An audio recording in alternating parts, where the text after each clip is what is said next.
Tu as 3 jours pour quitter la maison. Ma sœur, Emma, esquissa un sourire narquois de l'autre côté de la table.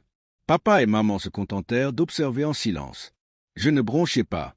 Je fouillai dans mon sac à main, en sortis les actes de propriété et les déposai à côté de mon assiette intacte. En fait, dis-je d'une voix calme et cinglante, tout le monde a 24 heures. Ils laissèrent tomber leurs fourchettes. Le sourire d'Emma s'évanouit. Ça aurait dû être un dîner dominical tranquille. Poulet au romarin, purée de pommes de terre et la lueur du feu dansant sur les murs. Mais dans ma famille, la trahison était toujours déguisée en courtoisie. Ce qu'ils ignoraient, c'est que pendant qu'ils chuchotaient derrière des portes closes, j'avais préparé. Pendant qu'ils complotaient, j'avais des reçus. Et pendant qu'ils complotaient pour me chasser, j'avais discrètement érigé les barrières juridiques qui les en empêcheraient. Cette nuit-là n'était pas seulement la fin d'un repas. C'était le début d'un règlement de compte. Il y a 3 ans, cette maison était à quelques jours d'être saisie. Papa avait perdu la majeure partie de sa retraite à cause d'un mauvais plan d'investissement, et les factures médicales de maman s'accumulaient au-delà du plafond de la cuisine. Emma, elle était dans le Colorado, réalisant son rêve d'influenceuse yoga, publiant des photos de Bali pendant que je raflais l'argent de l'essence. Je ne leur ai jamais dit à quel point nous avions failli tout perdre. J'ai agi, tout simplement. J'ai refinancé le prêt immobilier à mon nom et obtenu un prêt commercial en utilisant mes revenus de designer freelance comme garantie. Je travaillais 60 heures par semaine depuis la minuscule chambre d'amis et je m'endormais, souvent devant des feuilles de calcul et des avis de travaux à rendre. Ils ne demandaient pas comment les factures étaient payées. Ils remerciaient Dieu que les lettres de saisie immobilière n'arrivent plus. Et je les laissais croire ce qu'ils voulaient, car je ne le faisais pas pour les applaudissements. Je l'ai fait parce que cette maison contenait tous les souvenirs qui me semblaient encore réels. Le papier peint à fleurs que maman avait choisi en 1998. La trace de brûlure sur la terrasse due au feu d'artifice. Papa nous a laissé en allumer un, sans réfléchir, le 4 juillet. Même la 3e marche grinçante, celle qui me trahissait toujours lors des descentes nocturnes dans le réfrigérateur. Cet endroit était chez moi, pas seulement en briques et en poutres, mais aussi en sang. Je me souviens du jour où l'acte a été transféré à mon nom. Maman et papa l'ont signé chez l'avocat, les mains tremblantes. « Tu es sûr ?» a demandé l'avocat. Papa a hoché la tête. C'est la seule façon de survivre à ça. Extérieurement, il était calme, mais intérieurement, il ressentait le poids écrasant d'un héritage sans célébration. Une responsabilité, pas un privilège. Ce soir-là, Emma m'a appelé pour la première fois depuis des mois, non pas pour prendre de mes nouvelles, mais pour se vanter de sa nouvelle Jeep et de la demande en mariage de son petit ami avec une bague en saphir. Je ne lui ai pas parlé de la maison, ni des dettes, ni du fait que j'avais mangé des ramen instantanés pendant 3 jours d'affilée.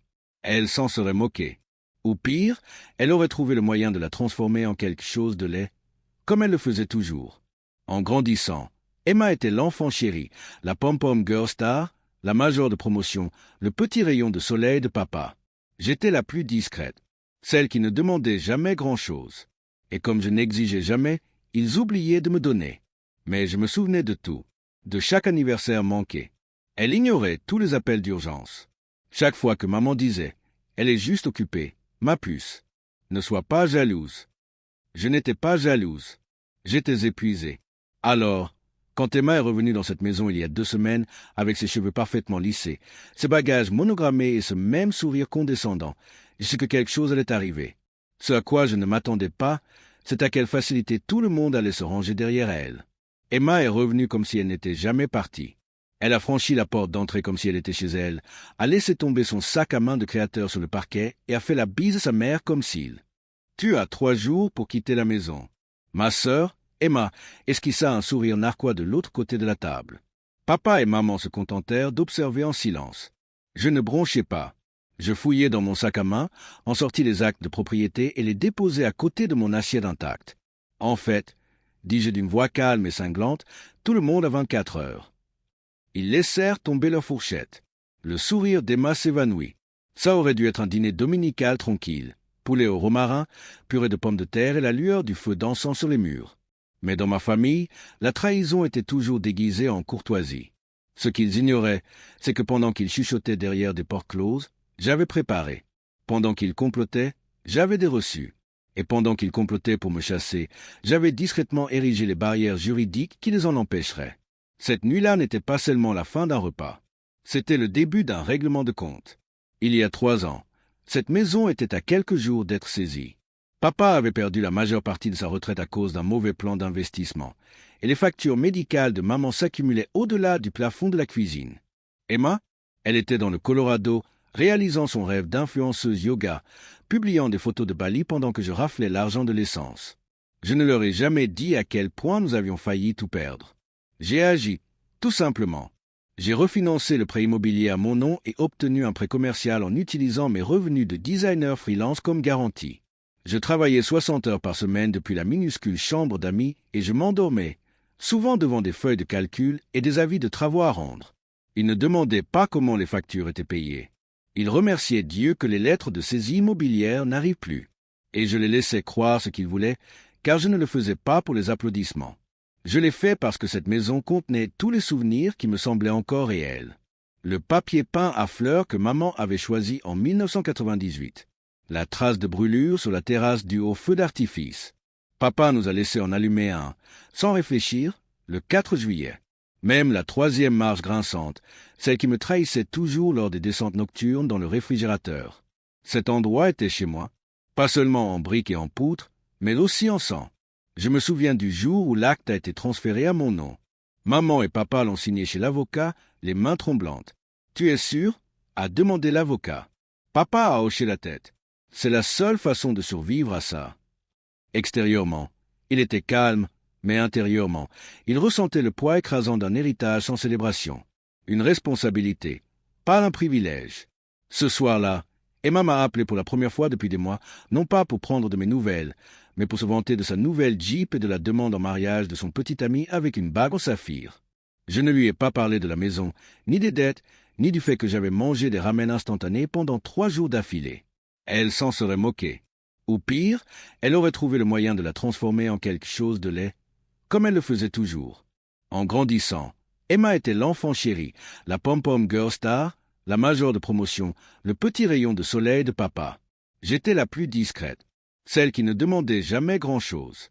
Et comme je n'exigeais jamais, ils oubliaient de me donner. Mais je me souvenais de tout, de chaque anniversaire manqué. Elle ignorait tous les appels d'urgence. Chaque fois que maman disait « Elle est juste occupée, ma puce, ne sois pas jalouse ». Je n'étais pas jalouse. J'étais épuisé.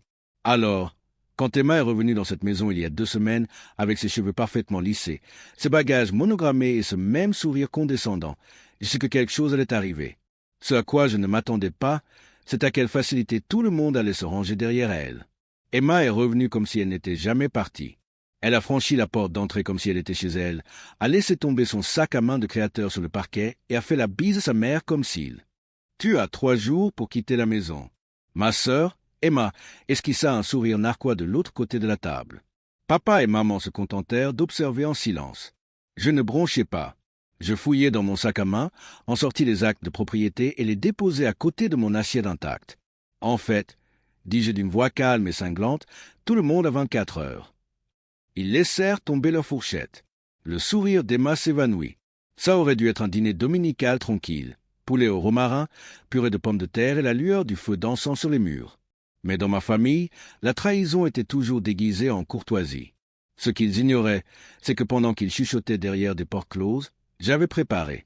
Pendant qu'ils complotaient, j'avais des reçus. Et pendant qu'ils complotaient pour me chasser, j'avais discrètement érigé les barrières juridiques qui les en empêcheraient. Cette nuit-là n'était pas seulement la fin d'un repas. C'était le début d'un règlement de compte. Il y a 3 ans, cette maison était à quelques jours d'être saisie. Papa avait perdu la majeure partie de sa retraite à cause d'un mauvais plan d'investissement, et les factures médicales de maman s'accumulaient au-delà du plafond de la cuisine. Emma, elle était dans le Colorado, réalisant son rêve d'influenceuse yoga, publiant des photos de Bali pendant que je raflais l'argent de l'essence. Je ne leur ai jamais dit à quel point nous avions failli tout perdre. J'ai agi, tout simplement. J'ai refinancé le prêt immobilier à mon nom et obtenu un prêt commercial en utilisant mes revenus de designer freelance comme garantie. Je travaillais 60 heures par semaine depuis la minuscule chambre d'amis et je m'endormais, souvent devant des feuilles de calcul et des avis de travaux à rendre. Ils ne demandaient pas comment les factures étaient payées. Ils remerciaient Dieu que les lettres de saisie immobilière n'arrivent plus. Et je les laissais croire ce qu'ils voulaient, car je ne le faisais pas pour les applaudissements. Je l'ai fait parce que cette maison contenait tous les souvenirs qui me semblaient encore réels. Le papier peint à fleurs que maman avait choisi en 1998. La trace de brûlure sur la terrasse due au feu d'artifice. Papa nous a laissé en allumer un, sans réfléchir, le 4 juillet. Même la troisième marche grinçante, celle qui me trahissait toujours lors des descentes nocturnes dans le réfrigérateur.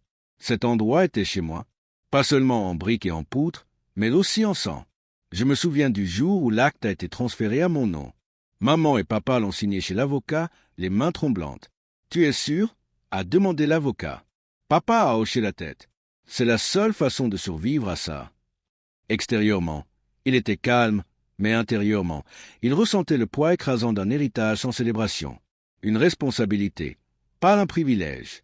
Ce soir-là, Emma m'a appelé pour la première fois depuis des mois, non pas pour prendre de mes nouvelles, mais pour se vanter de sa nouvelle Jeep et de la demande en mariage de son petit ami avec une bague en saphir.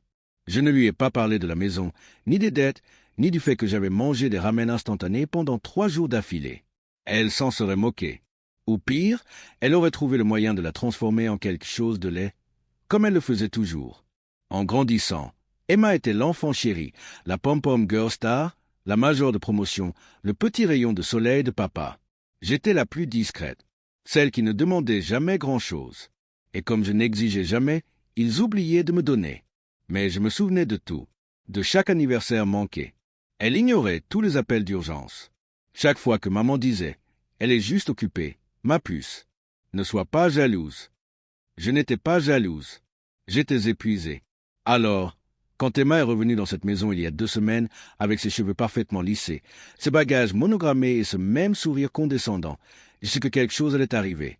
Ce à quoi je ne m'attendais pas, c'est à quelle facilité tout le monde allait se ranger derrière elle. Emma est revenue comme si elle n'était jamais partie. Elle a franchi la porte d'entrée comme si elle était chez elle, a laissé tomber son sac à main de créateur sur le parquet et a fait la bise à sa mère comme s'il. « Tu as 3 jours pour quitter la maison. » Ma sœur, Emma, esquissa un sourire narquois de l'autre côté de la table. Papa et maman se contentèrent d'observer en silence. Je ne bronchais pas. Je fouillai dans mon sac à main, en sortis les actes de propriété et les déposai à côté de mon assiette intacte. En fait, dis-je d'une voix calme et cinglante, tout le monde a 24 heures. Ils laissèrent tomber leur fourchette. Le sourire d'Emma s'évanouit. Ça aurait dû être un dîner dominical tranquille. Poulet au romarin, purée de pommes de terre et la lueur du feu dansant sur les murs. Mais dans ma famille, la trahison était toujours déguisée en courtoisie. Ce qu'ils ignoraient, c'est que pendant qu'ils chuchotaient derrière des portes closes, j'avais préparé. Pendant qu'ils complotaient, j'avais des reçus. Et pendant qu'ils complotaient pour me chasser, j'avais discrètement érigé les barrières juridiques qui les en empêcheraient. Cette nuit-là n'était pas seulement la fin d'un repas. C'était le début d'un règlement de compte. Il y a 3 ans, cette maison était à quelques jours d'être saisie. Papa avait perdu la majeure partie de sa retraite à cause d'un mauvais plan d'investissement, et les factures médicales de maman s'accumulaient au-delà du plafond de la cuisine. Emma, elle était dans le Colorado, réalisant son rêve d'influenceuse yoga, publiant des photos de Bali pendant que je raflais l'argent de l'essence. Je ne leur ai jamais dit à quel point nous avions failli tout perdre. J'ai agi, tout simplement. J'ai refinancé le prêt immobilier à mon nom et obtenu un prêt commercial en utilisant mes revenus de designer freelance comme garantie. Je travaillais 60 heures par semaine depuis la minuscule chambre d'amis et je m'endormais, souvent devant des feuilles de calcul et des avis de travaux à rendre. Ils ne demandaient pas comment les factures étaient payées. Ils remerciaient Dieu que les lettres de saisie immobilière n'arrivent plus. Et je les laissais croire ce qu'ils voulaient, car je ne le faisais pas pour les applaudissements. Je l'ai fait parce que cette maison contenait tous les souvenirs qui me semblaient encore réels. Le papier peint à fleurs que maman avait choisi en 1998. La trace de brûlure sur la terrasse due au feu d'artifice. Papa nous a laissé en allumer un, sans réfléchir, le 4 juillet. Même la troisième marche grinçante, celle qui me trahissait toujours lors des descentes nocturnes dans le réfrigérateur. Cet endroit était chez moi, pas seulement en briques et en poutres, mais aussi en sang. Je me souviens du jour où l'acte a été transféré à mon nom. Maman et papa l'ont signé chez l'avocat, les mains tremblantes. « Tu es sûr ?» a demandé l'avocat. Papa a hoché la tête. C'est la seule façon de survivre à ça. Extérieurement, il était calme, mais intérieurement, il ressentait le poids écrasant d'un héritage sans célébration. Une responsabilité, pas un privilège. Ce soir-là, Emma m'a appelé pour la première fois depuis des mois, non pas pour prendre de mes nouvelles, mais pour se vanter de sa nouvelle Jeep et de la demande en mariage de son petit ami avec une bague en saphir. Je ne lui ai pas parlé de la maison, ni des dettes, ni du fait que j'avais mangé des ramen instantanés pendant 3 jours d'affilée. Elle s'en serait moquée. Ou pire, elle aurait trouvé le moyen de la transformer en quelque chose de laid, comme elle le faisait toujours. En grandissant, Emma était l'enfant chéri, la pom-pom girl star, la major de promotion, le petit rayon de soleil de papa. J'étais la plus discrète, celle qui ne demandait jamais grand-chose. Et comme je n'exigeais jamais, ils oubliaient de me donner. Mais je me souvenais de tout, de chaque anniversaire manqué. Elle ignorait tous les appels d'urgence. Chaque fois que maman disait « Elle est juste occupée, ma puce, ne sois pas jalouse ». Je n'étais pas jalouse. J'étais épuisé. Alors, quand Emma est revenue dans cette maison il y a 2 semaines, avec ses cheveux parfaitement lissés, ses bagages monogrammés et ce même sourire condescendant, je sais que quelque chose allait arriver. Ce à quoi je ne m'attendais pas, c'est à quelle facilité tout le monde allait se ranger derrière elle. Emma est revenue comme si elle n'était jamais partie. Elle a franchi la porte d'entrée comme si elle était chez elle, a laissé tomber son sac à main de créateur sur le parquet et a fait la bise à sa mère comme s'il